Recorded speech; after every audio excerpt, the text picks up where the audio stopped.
estar eliminado na Sul-Americana na primeira fase. Se ser eliminado em primeira fase de Libertadores já é feio, na Sula é pior ainda, né? A Sul-Americana, como vocês sabem, é a segunda divisão da Libertadores. É um título pro qual eu cago, sempre cansei de falar isso, mas a partir do momento que é isso que sobra, a partir do momento que é nisso que você tem chance, a partir do momento que você poupa jogador no Brasileiro para poder chegar com força nesse jogo, o mínimo que você espera é um time do Corinthians brigador, é um time que lute, é um time que tem intensidade, que mostrou no jogo contra o Atlético Mineiro, e não isso daí que vimos em campo hoje, mais uma vez. Depois de ser eliminado na pré-pré da Libertadores, o Corinthians agora consegue estar fora da Sula na primeira fase. E o que pensar disso tudo, como analisar isso tudo? Vamos lá, vamos voltar no tempo, sempre tentando entender o contexto todo. O Corinthians termina o ano passado bem, com 9 vitórias seguidas no Campeonato Brasileiro, com uma arrancada incrível. Todos fomos pro nosso fim de ano, pro Réveillon, pensando, porra, finalmente terminamos um ano bem. Finalmente vamos começar um ano bem. Vamos ter a mesma comissão técnica para fazer uma pré-temporada, para que 2025 possa ser um bom ano. Um ano certamente melhor do que foi aquela tragédia que foi 2000. O susto, aquela ansiedade toda, aquela angústia, agonia que foi o ano passado, né? Pois esse ano começa e vimos um time preguiçoso, um time que conseguiu fazer um jogo ridículo contra o Barcelona lá em Guayaquil, muito por conta das cagadas do Ramon. Um time que depois se supera e é campeão paulista contra os porcos, sensacional. E até hoje tem gente que me xinga falando, vai, você não falou que se ganhasse dos porcos tava bom? E tá mesmo, tá? Tem gente que fala isso até hoje, eu respondo, vocês queriam ter perdido? Eu tô muito feliz por ter vencido os porcos na final, uma coisa histórica, uma coisa eterna. Isso dá a jogadores, comissão técnica, mesmo nós torcedores, o direito de relaxar e não fazer mais nada no resto do ano? Claro que não. É óbvio que não, é coisa que você fala da boca pra fora. Vamos lá, vamos ganhar esse jogo é o que importa. O resto foda-se. E é exatamente isso, tá? Quem não entendeu até agora, foda-se se não quiser entender. Mas claro que a gente espera que depois daquilo as coisas andem, que o time melhore. O time não melhorou com o Ramon. E por que eu tô voltando nisso com o Ramon? Porque tá cheio de viúva do Ramon agora, é lamentável, né? Um monte de gente falando, não tinha que mandar ele embora, piorou, então vamos lá, tinha sim. Bateu no teto sim, o Ramon fazia suas cagadas sim, e já não tirava mais porra nenhuma desse elenco. Era preciso sim trazer um novo treinador, e eu acho que foi acertada sim a contratação do Dorival. Um técnico, como a gente sabe, tem por característica principal, digamos assim, fazer o básico, fazer o arroz e feijão. E o Corinthians precisava de alguém que fizesse isso, alguém que escalasse corretamente o time, alguém que armasse o time num 4-4-2 honesto, com pelo menos 2 volantes, que fizesse o básico que o Ramon não estava conseguindo fazer. E o que nós estamos vendo? Estamos vendo um time do Corinthians ridículo. Ou seja, então vamos mandar o Dorival embora. Não. Como eu já falei pra vocês inúmeras vezes, eu me recuso a mandar um treinador embora depois de menos de 10 jogos. O que não me impede de enxergar certas coisas assustadoras, né?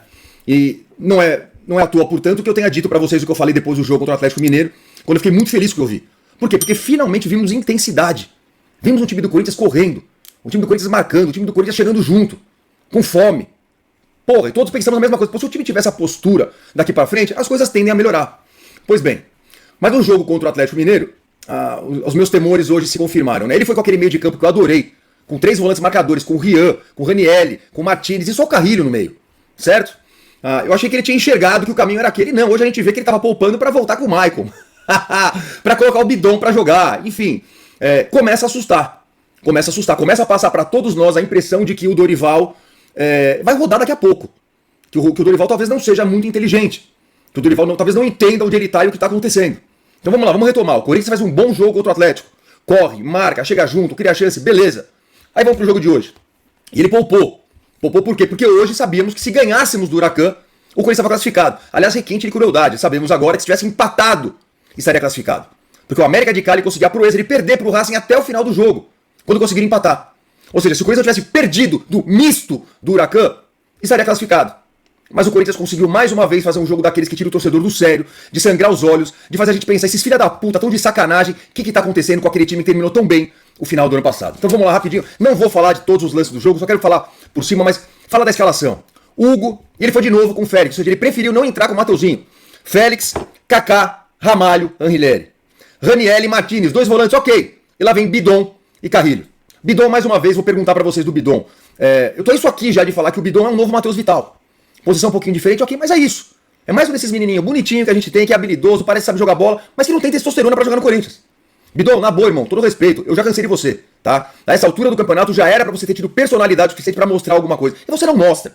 E o Carrilho no meio. O ataque com o Memphis e o Romero. Então, de novo, pra aqueles que me xingam, que não entendem até agora tudo que a gente fala do Romero, uma coisa é o reconhecimento por tudo que o Romero já fez. Outra coisa é a insistência de achar que o Romero ainda pode fazer o que ele fazia em 2017. Se o Dorival tá achando que dá pra contar com o Romero jogando como um ponta direita, você é burro, Dorival. Você é burro. Era só fazer algumas perguntas antes de chegar que você ia descobrir. O Romero hoje, repito, na melhor das hipóteses, é um centroavante reserva. É um cara pra entrar quando o titular não tá jogando, pra entrar dentro da área, fazer os golzinhos dele. Qualquer coisa fora disso não dá, não funciona. Fazendo a dupla de ataque com o grande Memphis Depay, que também começa a me encher o saco. E alguns de vocês vão falar, olha os números dele, concordo. Ele é o cara que mais tem assistência, ele é o cara que mais participa de gol. Concordo, eu não tô negando isso, eu nunca neguei. Ele vale o que a gente paga? Eu acho que não. Se é 3 pau, 4 pau por mês que o Corinthians paga pra um cara que parece que anda em campo, não dá. É mais um cara que parece que não entendeu ainda onde ele tá. Não tem postura de corintiano, não tem postura de jogador do Corinthians. Pô, você vai cornetar justo o principal jogador? Vou. Ou ele chama a responsabilidade, ou ele corre pra caralho, ou ele tenta mais do que os outros, ou vai tomar no cu. É simples assim. Enfim, isso tudo pra dividir com vocês o seguinte sentimento. Eu sei que todos vocês estão sentindo. Pô, que merda, mano. Como é que piorou? Como é que piorou?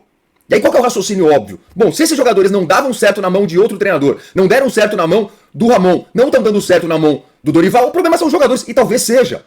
De fato, talvez não tenha como mais ter Félix Torres jogando.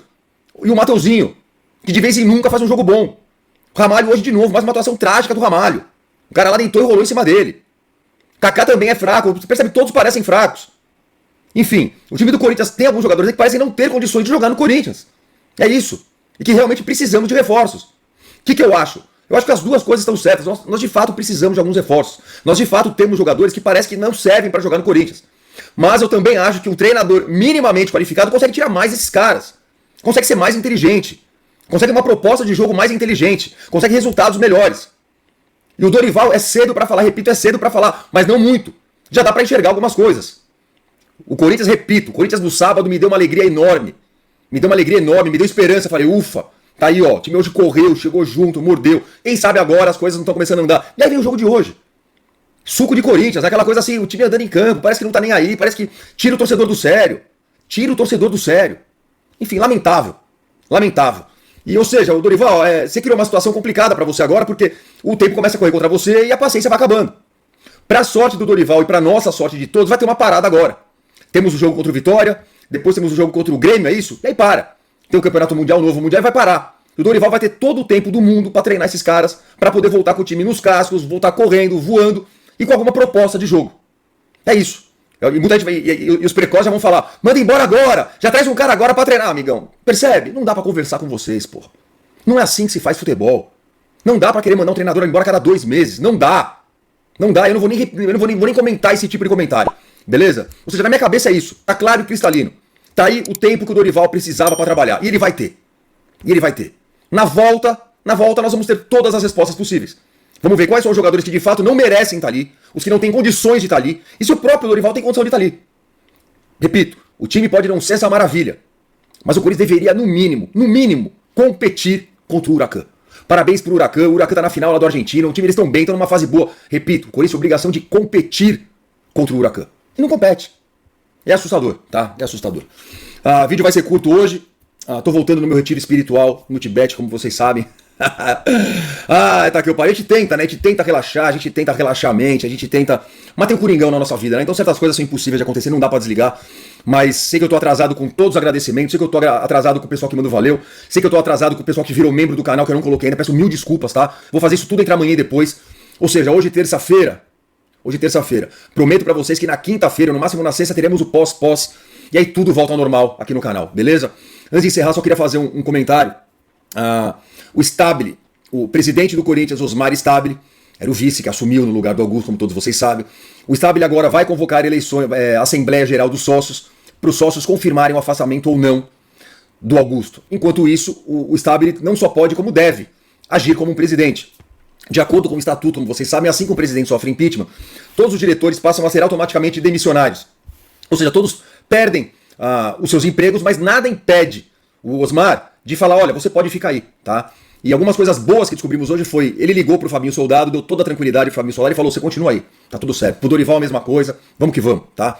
Mais do que isso, olha só que loucura, foram atrás do Munhoz, pra TI, trouxeram o Munhoz de volta, lembra do Munhoz? O Munhoz é aquele cara que denunciou os esquemas que o Augusto queria fazer com a BWA, o cara que denunciou as mutretas com o ingresso, pois é, ele voltou. O cara que tinha negociado um acordo melhor para as empresas que fariam o facial lá da arena e foi mandado embora por isso, colocaram uma empresa mais cara. o Munhoz voltou, tá? Os defensores do Augusto, sim, esse tipo de gente ainda existe. Os que falam ainda em presunção de inocência, estão esperando o trânsito do julgado.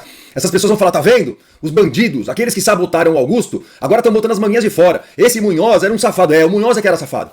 O Munhoz é que era safado. E trouxeram o Munhoz de volta. Que bom. É um cara que conhece o negócio ali, repito pra vocês, todas as pessoas com as quais eu conversei antes de falar com o Munhoz, e mesmo depois, me falaram a mesma coisa. Esse cara é correto, esse cara é íntegro, esse cara não quer nada além do bem do Corinthians. E o Munhoz tá de volta. Que bom, tá? Que o Munhoz reveja os contratos, que ele seja transparente com o público, que ele mostre, olha, eu tenho essa proposta aqui e essa aqui, vou fechar com essa aqui. É isso, tá? Ou seja, parabéns pro Stabile por ter trazido o Munhoz de volta. Eu não sei se isso foi desespero, né? Porque é o único cara que sabe o que tá acontecendo ali, é o único cara que pode nos dar respostas, mas que bom que ele voltou, e que bom que o Stabile deu essa sinalização de manter aquilo que funciona, aquilo que está bem, pensando no melhor pro clube. Sei que todos vocês querem que eu comente também com relação ao Stabile. Pô, Kaká, esse Stabile aí, mano, esse cara aí é aquele cara lá que apoiou o golpe, que fez videozinho defendendo a ditadura, comemorando o 64. Então, parece que ele já se desculpou sobre isso, ou em parte sobre isso. O que eu acho disso? Lamentável. Isso apenas mostra que eu e o Stabile, ideologicamente, estamos em polos totalmente opostos, tá? Tenho nojo disso tudo, tá? Tenho nojo desse revisionismo que diz que o golpe militar nos salvou de algo pior. Mentira, tá? Acreditem em mim, é mentira. Não havia esse movimento comunista organizado prestes a dar um golpe no Brasil. Isso é mentira. A mesma mentira que usaram em 37, em vários outros momentos da nossa história, para dar um golpe. É sempre o mesmo papo. Os comunistas, Bolsonaro de novo, é sempre o mesmo papo, tá? É sempre o mesmo papo. E eu repudio isso, tá? Mas enfim, não vou brigar com o Stabile por causa disso, tá? Não é hora pra isso, não é momento pra isso, não tem nada a ver. O Stabile tá lá porque ele era o vice, o Augusto caiu, ele assume, e ele assume com um discurso pacificador, de união, para colocar a casa em ordem. É isso que importa pra todos nós. É o que ele vai fazer pelo Corinthians e não necessariamente as opiniões políticas do Stabile, tá? A não ser que o Stabile fale merda, se ele ficar quieto, tá tudo bem. Se ele ficar falando merda, nós vamos mandar ele tomar no cu, mas se ele não tocar no assunto, ninguém tem que tocar também. Ele que faça o trabalho que a gente espera que ele faça, tá? Que se convoque rapidamente a Assembleia dos Sócios, que os sócios tenham a responsabilidade de manter o afastamento, de votar pelo afastamento do Augusto Melo, para que possamos virar essa página que foi lamentável da nossa história, que possamos virar essa página Augusto Melo, olhar para frente e continuar, tá? O Corinthians segue, o Corinthians tem que continuar, o Corinthians é enorme, e todos esses caras que insistem em nos sabotar e fuder com a nossa vida